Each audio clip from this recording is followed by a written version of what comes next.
Welcome back to another technical deep dive here in the debug zone.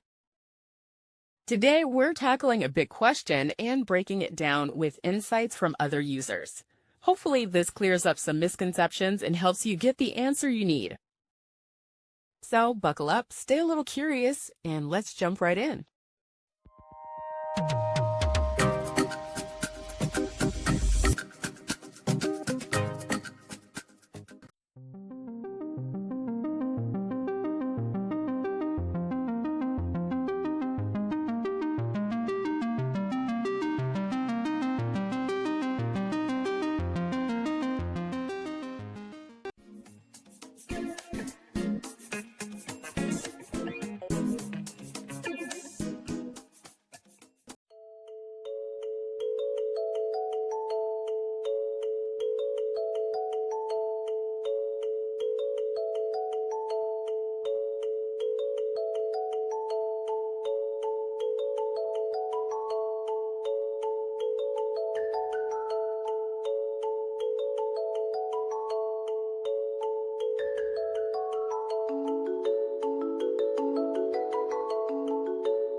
And that's a wrap.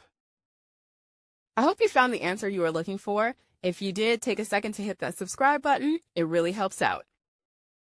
And let me know in the comments which solution worked best for you. See you next time in the debug zone.